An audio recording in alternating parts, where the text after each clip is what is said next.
시편 128편 1절부터 129편 8절 말씀 같이 합니다. 여호와를 경외하며 그 도에 행하는 자마다 복이 있도다. 내가 내 손이 수고한 대로 먹을 것이라. 내가 복되고 형통하리로다. 내 집 내 실에 있는 내 아내는 결실한 포도나무 같으며 내 상에 둘린 자식은 어린 감람나무 같으리로다. 여호와를 경외하는 자는 이같이 복을 얻으리로다. 여호와께서 시온에서 내게 복을 주실지어다. 너는 평생 예루살렘의 복을 보며 내 자식의 자식을 볼지어다. 이스라엘에게 평강이 있을지로다. 이스라엘은 이제 말하기를 저희가 나의 소시부터 여러 번 나를 괴롭게 하였도다. 저희가 나의 소시부터 여러 번 나를 괴롭게 하였으나 나를 이기지 못하였도다. 박가는 자가 내 등에 가라. 그 고랑을 길게 지었도다. 여호와께서는 의로우사 악인의 줄을 끊으셨도다. 무릇 시온을 미워하는 자는 그 수치를 당하며 물러갈지어다. 저희는 지붕의 풀과 같을지어다. 그것은 자라기 전에 마르는 것이라. 이런 것은 베는 자의 줌과 묶는 자의 품에 차지 아니하나니 지나가는 자도 여호와의 복이 너에게 있을지어다 하거나 우리가 여호와의 이름으로 너에게 축복한다 하지 아니하느니라. 아멘. 여전히 성전에 올라가며 부르는 찬양입니다. 128편은 그리스도인의 참 행복은 하나님을 경외하며 말씀대로 사는 것이다. 이렇게 살 때 공동체가 행복해진다. 공동체는 가족 공동체, 믿음 공동체를 의미하죠. 129편은 핍박을 받아도 예배는 계속되어야 된다라는 내용입니다. 설교 제목은 계속해야 할 일을 막는 것들은 언제나 존재한다. 계속해야 할 일들을 막는 것들은 언제나 존재한다. 제목입니다. There will always be things that try to stop us from moving forward. There will always be things that try to stop us from moving forward. 우리가 마땅히 계속해야 할 일들을 내가 옳은 일 한다고 잘한 일 한다고 언제나 내 길이 열리지 않습니다. 오히려 옳은 일은 오히려 바른 일은 진리의 일은 언제나 가로막히는 것이 성경적 진리입니다. 주님께서 우리를 위하여 구원하시는 그 일에 얼마나 집요한 방해와 가로막음이 있었습니까? 그런데 그 집요한 가로막음이 이방인들에 의하여 하나님을 믿지 않는 자들에 의하여 이루어진 일이 아니라 하나님을 잘 믿는다고 스스로 판단하고 뿐만 아니라 주변에 인정받던 자들에 의하여 가로막혀요. 자기들이 잘한다고 생각하거든요. 바리새인들, 사두개인들 얼마나 대단했습니까? 급기야 대제사장들이 나서서 예수님을 죽이는 일에 앞장서지 않습니까? 이게 바로 가로막는 것들이에요. 놀라운 일이죠. 그러나 우리가 왜 내가 하나님의 말씀대로 사는데 왜 내가 하나님 뜻대로 사는데 가로막혀라고 분통 터뜨리거나 이것 가지고 낙심할 이유 없습니다. 왜? 늘 있기 때문에 그런 거예요. 무엇을 알아야 될까요? 첫째는 평범하지만 큰 행복을 누려야 한다. 평범하지만 큰 행복을 누려야 한다. We should enjoy great happiness even in ordinary things. We should enjoy great happiness even in ordinary things. 오늘 1절 말씀에 복이 있다. 여러분 복이 있다. 2절에서도 복이 있을 정도가 아니라 형통한다라고 말씀하고 있어요. 이때 복이라는 것은 행복하다는 의미입니다. 그런데 여러분 잘 보세요. 복이 있는데 제한적이에요. 어떤 제한이 있습니까? 그 복을 오직 누리는 사람에게만 복이 있다는 뜻 아닙니까? 그렇죠? 1절과 2절에서 1절에 특히 그 행복이 누구에나 있는 것이 아니라 그 행복을 누릴 사람에게만 적용되는 행복이라는 거예요. 누굽니까? 하나님을 경외하는 사람. 그리고 그 말씀대로 행하는 사람. 그러면 행복하다는 거 아니겠습니까? 지금 다른 거 말하지 않습니다. 다른 거 말하지 않아요. 이 단어가 쓰인 곳이 너무나 유명한 신명기 33장 29절에 가나안 땅에 못 들어가게 된 모세가 이스라엘 백성들에게 마지막 설교를 할 때 이스라엘이여 너는 행복한 사람이다. 여호와의 구원을 너같이 받은 백성이 누구냐? 없다는 거예요. 모세보다 가나안 땅에 들어간 사람들이 더 능력이 많거나 더 신실했거나 더 믿음이 좋은 것? 아닙니다. 오히려 가나안 땅에 들어가는 그들은 자기들이 얼마나 행복한 사람인지 몰랐어요. 근데 못 들어가게 된 모세가 말하기를 야 부럽다 그 말을 너는 참 행복한 사람이다. 여러분 내가 행복한 줄 모르는 사람에게 너 참 행복하다라고 말하는 이 웃기는 상황이란 말이에요. 예, 행복을 모르는 사람은 몰라요. 스바 여왕이 솔로몬을 만난 후에 역대하 9장 7절도 8절에 복되도다 당신의 사람들이여 복되도다 당신의 신복들이여 항상 당신 앞에 서서 당신의 지혜를 들음이로다. 당신의 하나님 여호와를 송축할지로다. 할렐루야 이렇게 했단 말이에요. 근데 정작 문제는 뭐죠? 솔로몬 앞에서 그 지혜로운 말씀을 늘 듣는 사람들은 그 행복을 몰라요. 행복은 객관적인데 그 객관적인 행복을 누리는 것은 주관적이에요. 근데 오늘 모세도 스바 여왕도 공통점이 뭡니까? 그 행복을 누리지 못하는 사람들이 그 행복을 누리고 있으나 그 행복을 모르는 사람들에게 하는 말씀이에요. 참 당신 행복합니다. 근데 정작 나는 죽겠어요. 정작 나는 미치겠어요. 정작 나는 힘들어. 너무너무 힘들어요. 그런데 뭐라고 말하냐면 모세가 일반 백성들에 비하면 비교할 수 없을 인격, 능력, 쓰임 받음이 있는데 능력 없는 사람한테 저 밑에 있을 것 같은 그 하이 클래스 높은 클래스에 있는 사람이 로우 클래스 아래 클래스에 있는 사람에게 너 참 행복해 보인다. 여러분 이게 투정입니까? 스바 여왕은 어마어마하게 부자입니다. 세상에 가장 높은 지위에 있는 사람입니다. 그런데 신하들에게 신분의 차이가 엄청난 사람에게 너 참 행복하다. 뭐 때문에 그런 거예요? 뭐 때문에? 여러분 우리가 이걸 알아야 돼요. 오늘 내가 이 자리에서 말씀 듣는 것이 세상 어떤 조건을 지위를 권력을 가진 사람보다 가장 행복한 것을 믿으시기 바랍니다. 이게 진짜 우리의 행복인 거예요. 여러분 또 2절에 무슨 말씀하시냐면 내가 내 손이 수고한 대로 먹을 것이라 내가 복되고 형통하리라. 당연한 거 아니에요? 수고한 대로 먹는 게 당연한 거 아니에요? 내가 일을 하게 되었고 일한 만큼 내가 먹는다는 거예요.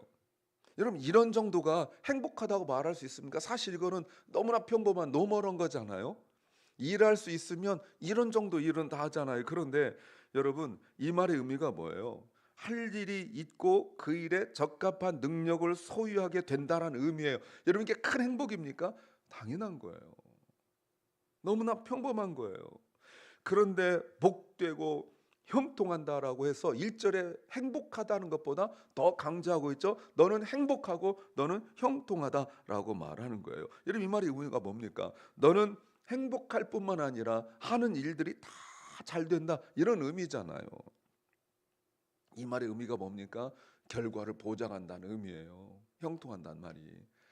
우리가 어떤 일을 할 때 결과 보장 안 되는 게 얼마나 많아요. 세상 일들이 다 불안전하고 불확실하잖아요. 그런데 그 행복한 것이 지속될 거다라고 말하고 있는 거죠. 진정한 복이에요. 그런데 여러분 보세요. 그 행복의 모습이 어떤 건지 3절에 내 집 내 실에 있는 내 아내는 결실한 포도나무 같으며 내 상에 둘린 자식은 어린 감람나무 같다. 여러분 이게 어마어마한 축복입니까? 여러분 정상적인 가정은 이렇단 말이에요. 말 그대로 함께 식탁에 둘러앉은 식구잖아요. 식구. 예. 가족이란 말이 우리나라에 유입돼서 그렇지 사실은 우리는 식구예요. 식구란 단어가 더 우리에게 와 닿죠. 일반적인 다른 가정과 너무나 모습이 같은데 다른 게 있다면 단 하나, 하나님을 경외한다는 거예요. 어떤 모습이에요?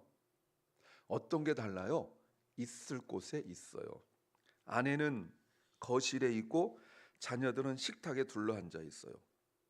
거실은 그냥 우리가 살아가는 리빙룸 이런 걸 말하는 것이 결코 아닙니다. 여러분, 이게 무슨 말이죠? 이거는 아내는 남편의 옆, 이 거실이란 말은 남편의 옆이라는 거예요. 아내만 올 수 있는 자리예요. 이 자리는 그저 위치가 아니죠. 이거는 부부 관계 성적인 면도 있어요.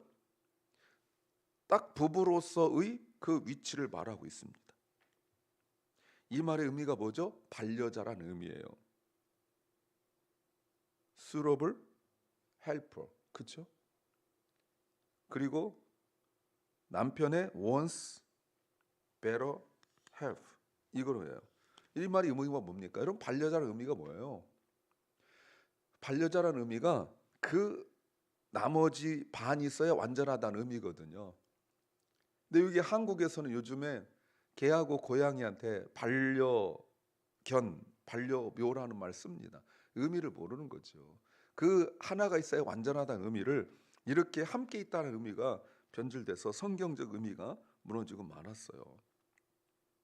결실한 포도나무인 아내와 어린 감람나무 자녀들 말하고 있죠. 이게 뭡니까? 잘 양육되어지고 그리고 참 제대로 키워지고 있는, 신앙적으로 키워지고 있는 자녀들과 현숙하고 정숙한 아내의 모습이라고 말하고 있어요. 여기서 자녀들은 아직 어려서 열매 맺지 못하고 있지만 이제는 그 자녀들에게 보장된 게 뭡니까? 미래이고요. 내일이라고 말하고 있는 거예요. 힘차게 뻗어가는 감람나무죠.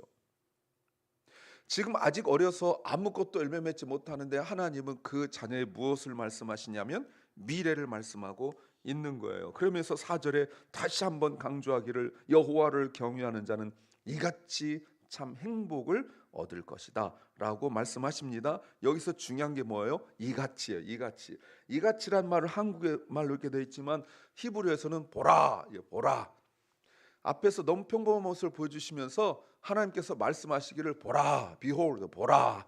이것이 여호와를 경외하는 자가 누리는 참 행복의 모습이다. 어마어마한 고래등 같은 집, 높은 빌딩 같은 집, 이런 어마어마한 집에서 살고 막 차가 몇 대고 사업이 얼마나 되고 이런 얘기 하지 않습니다. 부부가 서로 같이 있고 자녀가 함께 있고 하는 그런 모습이에요. 이게 얼마나 행복하냐 이런 말씀하고 있는 거예요. 근데 여러분, 뭔가 어마어마한 축복을 말씀하실 것 같은데 너무나 평범한 이야기 하시면서 하나님은 감동하고 있는 거예요. 이거 얼마나 큰 행복이냐. 뿐만 아닙니다. 여기서 하는 것이 아니라 5절에서 여호와께서 시온에서 내게 복을 주실지어다 너는 평생의 예루살렘의 복을 본다. 이 말이 뭐예요?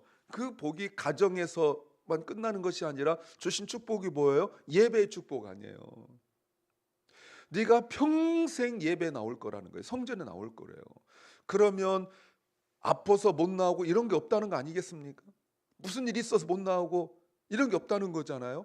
감정의 기복, 삶의 기복 없을 수 없는데 그럼에도 불구하고 뭐가 있어요? 예배가 있다는 거 아니에요? 뭐 어떻게 해요? 항상 이게 축복이래요. 여러분, 예배당에 나오는 게 축복입니까? 근데 축복이라고 말하고 있습니다. 그런데 거기서 끝나지 않아요. 6절에 내 자식의 자식을 볼지어다 이스라엘에게 평강이 있을지어다. 아직 한 번도 보지 못한 후손들에게까지 그 축복이 계속되어지고 있어요. 어떤 축복입니까? 이게 바로 여호와를 경외하는 자, 말씀대로 순종하는 자. 그래서 하나님께서 미래까지 말씀하시는 거예요. 두 번째는 옛 상처에 묶이지 않아야 한다. 옛 상처에 묶이지 않아야 한다. We must not be bound by old wounds. We must not be bound 올드 운스 129편이에요. 이스라엘은 이제 말하기를, 이제 다른 내용이죠. 이제 말하라. 이제 말하기를 이렇게 돼 있지만 이제 말해라고 하는 거예요. 이제 말해라. 뭘 말해요? 고백하고 인정하라는 거예요. 이게 뭐냐면 지금 성전에 가면서 옛날에 있었던 일을 네가 이제 말해봐라. 지금 간증하고 있는 거예요. 성전 올라가면서 옆 사람에게 간증하고 있는 거예요. 언제? 어릴 때, 어릴 때 내가 겪은 일. 사람들이 나를 괴롭게 했다. 1절 2절 반복적으로 마구를 하고 있죠. 누군지는 몰라요. 아마 나라로 본다면 이스라엘 주변의 강대국, 이때 당시 바벨론이라고 말할 수 있겠죠. 그런데 무슨 말하냐면 어릴 때부터 나를 괴롭게 했다라고 말합니다. 어느 정도로 반복적으로 계속 괴롭게 하냐면 이렇게 말하고 있어요. 3절 밭 가는 자가 내 등에 가라 그 고랑을 길게 지었도다. 얼마나 날 힘들게 하냐면 내 등에 밭 가는 골이 생길 정도로. 이건 뭐죠? 묶어놓고 이렇게 엎드리게 한 다음에 등을 채찍으로 때려요. 그러니까 등에 채찍이 이렇게 자욱이 생긴 거예요. 매질이 아니라 채찍. 어릴 때부터. 또 이거를 다른 걸로 적용해 보면 뒤에서 험담하는 거예요. 아주 상처가 깊고 지독하게 상처를 주고 있어요. 그런데 뭐라고 말합니까? 2절 나를 이기지 못했다. 여러분, 나를 이기지 못했다는 것은 내가 싸움을 이겼다는 게 아니에요. 저들이 나를 그렇게 괴롭히는데 내가 인내하고 내가 예배가는 걸 막지 못했다는 거예요. 그래도 난 예배가요. 내가 받은 상처가 있는데 이런 정도면 다 포기해야 돼요. 내가 하나님 믿으면 뭐해? 가도 힘든데, 가면 더 힘든데, 이런 거거든요. 그런데 내가 그렇게 등을 맞고 그렇게 험담을 당하고 어려움을 당하는데 내가 예배가는 것에 결코 포기하거나 굴복하지 않았다는 거예요. 무엇으로 이겼어요? 싸움으로 이긴 것이 아니라 버티면서 인내로 견디면서 이겼다는 거예요. 자, 그런데 4절에 여호와께서는 의로우사 악인의 줄을 끊으셨도다. 이러면 이게 무슨 말이죠? 내가 예배 갈 수 있었던 것은 하나님께서 악인의 줄을 끊었대요. 근데 이 끊는 것이 영원에 끊어진 게 아닌 거예요. 갔다 오면 또 맞고, 갔다 오면 또 맞고, 예배 갔다 오면 또 혼나고, 예배 갔다 오면 또 맞고, 뒤에서 수군대고 하는데 결국은 어떤 일이 벌어진 겁니까? 하나님께서 개입하셨다는 거예요. 그걸 이제 알게 된 거예요.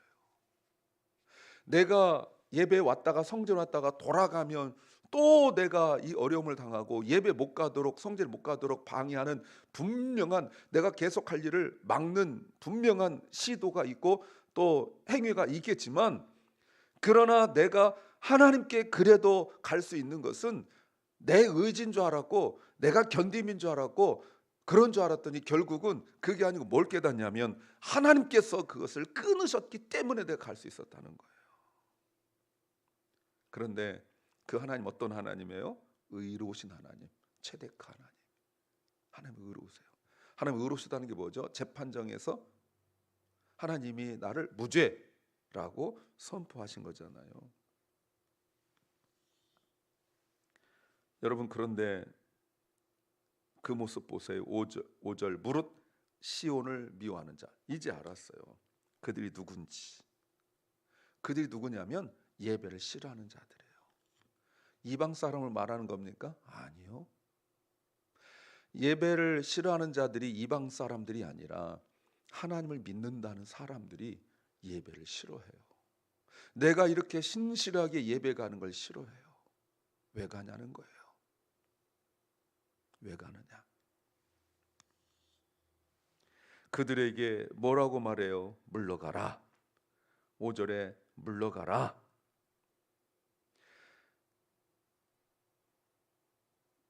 당당하게 예수님께서 베드로에게 사탄아 내 뒤로 물러가라 말씀하셨던 것처럼 말이죠. 이들은 예배를 무시해요. 예배 우선순위가 밀렸어요.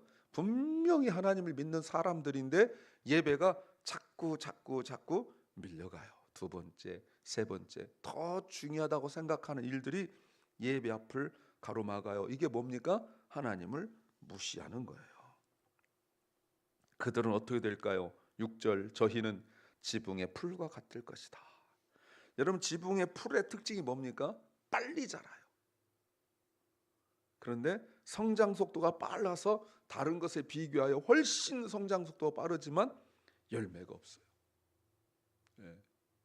마치 돌짝밭에 떨어진 씨앗처럼, 그 씨처럼 빨리 자라지만 말라 비틀어져서 추수를 못해요. 그런데 우리는 어떤 사람들입니까? 그 빨리 자라는 지붕에 씨를 뿌린 자들이 아니라 밭에 나가서 돌밭을 개간하고 돌을 골라내서 거기다가 씨를 뿌려요. 그러니까 얼마나 우습겠어요. 너 언제 돌 골라내고 언제 씨 뿌려서 언제 추수할 거니? 지붕에 뿌려, 빨리 해, 쉽게 해, 뭐하러 이렇게 복잡하게. 이게 인생이고 이게 신앙이거든요. 근데 그들에게 없는 게 뭐예요? 다 자라서 열매 맺기 전에 시들어 버려요. 그래서 7절 이런 자들은, 이런 것은 베는 자의 줌과 묶는 자의 품에 차지 아니하나니. 이게 뭐예요? 아무것도 일하는 사람이 만족을 못하는 거예요. 여러분, 베는 자들이 기대하는 게 뭡니까? 많은 풍성한 추수인데 이걸 못하죠. 그런데 8절 지나가는 자들도 여호와의 복이 너에게 있을지어다 라거나 우리가 여호와 이름으로 너를 축복한다 라고 하지 못하죠. 이게 어디서 익숙한 거잖아요. 룻기 2장 4절에서 보아스와 그 일꾼들이 서로 축복하면서 하는 말이었잖아요. 언제요? 추수할 때. 참 수고 많았어, 하나님이 복을 주신 거야, 이렇게 서로 인정한다는 거 아니겠어요? 정말 믿음의 사람들은 추수한 걸 보고 아유 1년 동안 고생했네, 너희가 하느라고 수고했어, 이거는 세상 사람들도 다 하는 얘기인데 하나님을 경외한 자들은 어떻게 얘기해요? 참 하나님 복 주셨네, 이렇게 말한다는 거예요. 그 말에 발끈하여 내가 수고했는데 왜 하나님이 라고 말하지 않고 그 말을 들은 사람이 맞아요, 당신에게도 이런 축복이 있길 원합니다, 이렇게 이런 일들이 있는 거예요. 사랑하는 여러분, 우리가 계속돼야 될 그 예배 가로막는 다양한 시도들이 있습니다. 여기에 묶임받거나 여기 무너지지 마시고 그럼에도 불구하고 예배 자리에 있기를 소망합니다. 기도합니다. 주님, 우리가 주님 앞에 나오는 것을 가로막는 다양하고 많은 시도들이 있습니다. 그러나 우리가 주님 앞에 나오는 것을 그럼에도 불구하고 나오게 하여 주시고 하나님을 섬기는 복을 누리게 하여 주시옵소서. 아버지 하나님, 사랑하는 우리 자녀들이 다음 세대, 다음 시대가 이런 하나님을 섬기는 복을 누릴 수 있도록 우리를 사용하여 주시옵소서. 오늘도 병중에 있는 연약한 성도들을 기억합니다. 주님, 저들의 몸과 마음을 취하여 주시옵소서. 오늘 하루를 우리에게 주신 주님, 이런 하루 우리가 받을 만한 자격이 없지만 주님이 주신 줄 믿고 하나님의 영광을 위하여, 하나님의 나라를 위하여 살아가게 하옵소서. 예수님 이름으로 기도하옵나이다. 아멘. 하늘에 계신 우리 아버지여, 이름이 거룩히 여김을 받으시오며 나라의 임하옵시며 뜻이 하늘에서 이룬 것 같이 땅에서도 이루어지이다. 오늘날 우리에게 일용할 양식을 주옵시고 우리가 우리에게 죄 지은 자를 사하여 준 것 같이 우리 죄를 사하여 주옵시고 우리를 시험에 들게 하지 마옵시고 다만 악에서 구하옵소서. 대개 나라와 권세와 영광이 아버지께 영원히 싸움나이다. 아멘.